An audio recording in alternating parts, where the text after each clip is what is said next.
We stand today at the edge of time with an appointment in destiny. We can't avoid it, no matter whether we're in business, politics, or normal citizens of Australia. For the globe is changing, the climate is getting warmer, and all of us as individuals, regardless of our own individual commitments, businesses or interests, have a bigger interest in the future of our world, the sustainability of our planet, and the good life we can give to those generations that come after us. When we come to Canberra and we look at things on a very narrow perspective, it's very easy to be selfish. It's very easy not to think about what might happen in 10 or 20 years' time. When you're here in Parliament, you're aware of the history of Australia, that we together came together at Federation as a people to form a Commonwealth. And why we did it was so that we would protect that Commonwealth and our lives would be better together. So we have a responsibility to those who went before us to ensure that those who come after us will not leave this place in a worse condition.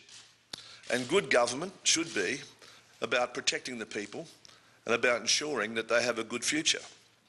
When we come to renewable energy, I'm happy that our party was able to do something to ensure that the renewable energy target would be maintained at the present time. John Hewson has persevered for 20 years.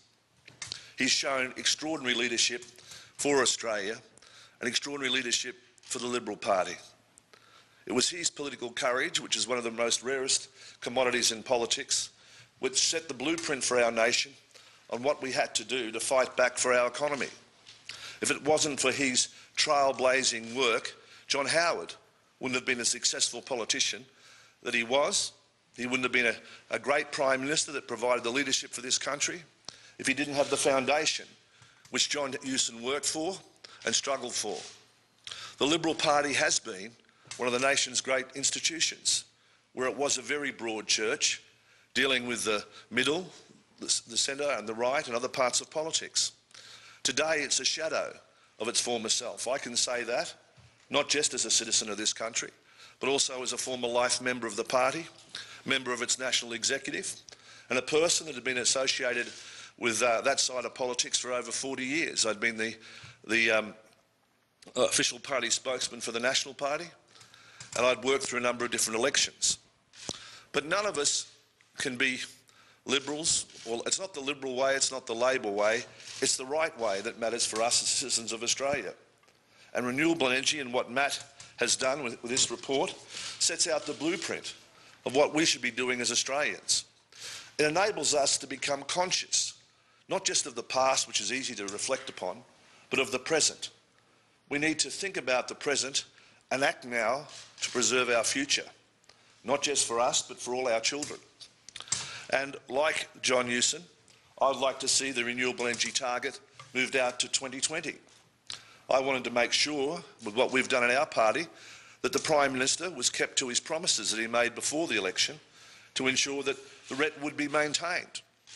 And overriding anything else is the principle of democratic government in this country.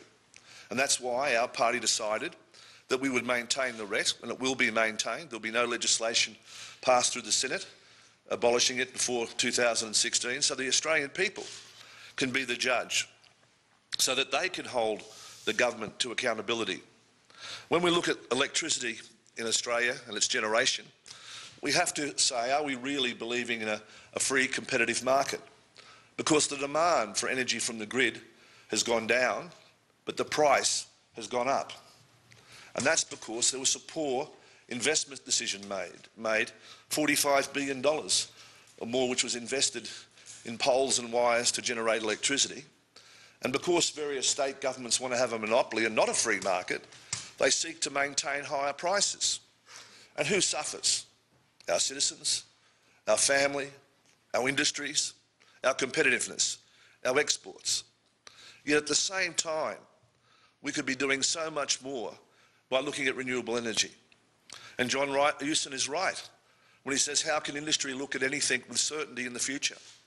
Certainty of investment, when they only know that we will stand there to 2016. We need to bring the Prime Minister, the Leader of the Opposition, and everyone else together to make them realise that what unites us as Australians is far more important than what divides us. And it's in our interest and the interest of the whole world that we show some leadership on this issue. And we do extend the renewable energy target, and we do confirm it to 220. And we've got to listen to people like John Hewson when he said it should be extended to 230. Those options should be on the table. And when you look at the final analysis, the work that's been done on the ETS in this country is absolutely outstanding. And Al Gore said with me that what we need is a global model, one that the rest of the world can follow. And there's no better model, I think, than the ETS we've developed here in Australia.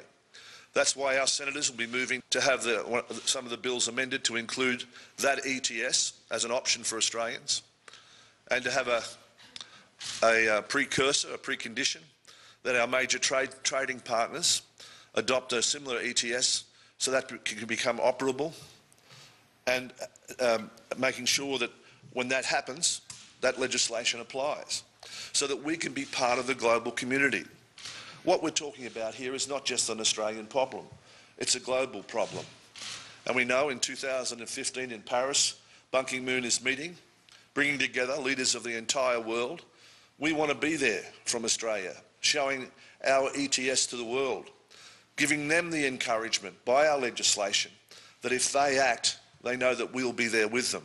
One of the domestic concerns with a lot of countries is that they don't know what other countries will do, that the naysayers stop any action because they say you can't disadvantage our industry. If we act and our trading partners don't act, what will happen to our country? How will we overcome that handicap? That's why it's so important to look at our model, and so important to look what we're doing. It was so important when Vice President Gore was here to say that we can and we must accept global leadership. So I'm very happy to be here today to launch this book by the Australian Institute. We're very lucky in this country that we've got independent institutes, independent freedom of thought, because what matters in politics in the final analysis is not how many seats you've got in Parliament, not how long you've been in Parliament. What matters is the ideas you put forth for the nation. Because governments may come and go, but ideas go on forever. And that's why it's good to pay homage today to one of the Liberal Party's greatest leaders, John Hewson, who took the lead, who put forward an idea when it wasn't fashionable, who acted before the rest of the world acted, who gave the leadership for this country to be a better place. You know, in 1993, he proclaimed that we would have a target of, I think it was 20% of renewable energy is what we should have in this country, that we had to reduce our emissions by 20%. That's nearly what's over 20 years ago.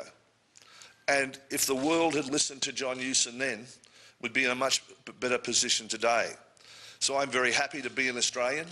I'm very proud to be in this launch with such distinguished company as Matt Grundhoff and John Hewson.